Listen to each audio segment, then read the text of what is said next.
हम अक्सर सोचते हैं कि डर तब पैदा होता है जब अंधेरे में कोई परछाई हिल जाए, लेकिन असली डर तब जन्म लेता है जब सब कुछ बिल्कुल नॉर्मल दिख रहा हो और फिर अचानक जिंदगी खुद अपनी शक्ल बदल ले। यह कहानी किसी भूत से नहीं डराएगी। यह कहानी आपको उस गलती से डराएगी जिसे हम अक्सर कोई बात नहीं कहकर टाल देते हैं।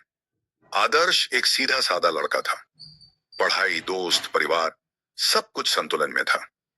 उसका बड़ा भाई आकाश जिम्मेदार था। छोटी बहन नियति हंसती खेलती। माँ पापा एक खुशहाल घर की रीढ़। जिंदगी अपने सही ट्रैक पर दौड़ रही थी। फिर एक सर्द रात आई। शादी का शोर, लाइटों की चमक, म्यूजिक। खुशी का मौका था, इसलिए शराब भी थी। आदर्श ने खुद को रोक लिया। उसे गाड़ी चलानी थी। बाकी दोस्त हंसते, झूमते रहे। रात गहरी हुई। सड़कें सुनसान। कोहरा इतना घना कि हेडलाइट भी हार मान जाए। ड्राइव करते वक्त आदर्श को लगा जैसे किसी ने उसे पीछे से देखा हो। रियर व्यू मिरर में एक पल के लिए पिछली सीट पर एक लड़की बैठी दिखी। आदर्श ने झपक कर दोबारा देखा। कोई नहीं। उसने खुद को समझाया, थकान है, वहम है। लेकिन वही चेहरा बार बार, कभी शीशे में, कभी खिड़की के कांच में। आंखें बहुत गहरी थीं और नजर ऐसी जैसे कुछ याद दिला रही हूं। घर पहुंचते पहुंचते आदर्श का दिमाग भारी हो चुका था। गाड़ी लॉक करते वक्त पिछली सीट पर एक छोटा सा घुंघरू पड़ा दिखा।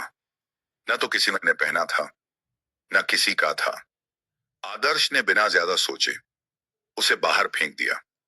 उस रात उसे नींद नहीं आई।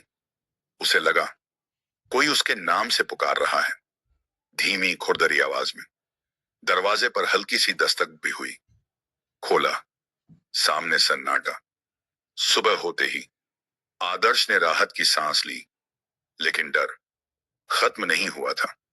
दिन बीतने लगे और तभी जिंदगी ने असली खेल शुरू किया। पिता का बिजनेस डूबने लगा। आकाश का भयानक एक्सीडेंट हो गया। मां बीमार रहने लगी।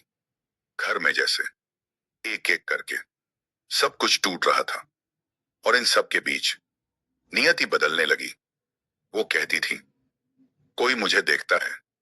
रात में उसे चलने की आवाजें सुनाई देती, कभी छत से, कभी सीढ़ियों से। आदर्श ने इसे तनाव समझकर टाल दिया। यही उसकी सबसे बड़ी भूल थी। एक रात घर के ऊपर वाले हिस्से से दौड़ने की आवाज आई। जब सब ऊपर पहुंचे तो जो दिखा, उसने रूह हिला दी। नियति हाथ पैरों के बल अजीब तरह से भाग रही थी। उसका शरीर स्वाभाविक ढंग से मुड़ रहा था। हंस रही थी और रो भी रही थी। मां समझ गई यह बीमारी नहीं है, लेकिन किसी ने उनकी बात नहीं मानी। जब धार्मिक चीजों का सहारा लिया गया तो नियति की चीख इंसानी नहीं रही। उसकी आंखों में अब वो नहीं थी। आखिरकार उसे बाहर ले जाने का फैसला हुआ। रास्ते में, गाड़ी के अंदर अजीब बदबू फैल गई। नियति की आवाज बदल चुकी थी। वो कभी फुसफुसाती, कभी हंसती। मंदिर पहुंचने पर वो अचानक शांत हो गई, जैसे तूफान सांस रोक कर बैठ गया हो। रात के लिए एक होटल लिया गया। सबने सोचा अब सब ठीक हो जाएगा, लेकिन कुछ जगह ठीक होने के लिए नहीं होती। आधी रात होटल में चीखें गूंज उठी। बालकनी से नीचे देखा गया तो जिंदगी ने सब कुछ छीन लिया था। नियति अब इस दुनिया का हिस्सा नहीं थी।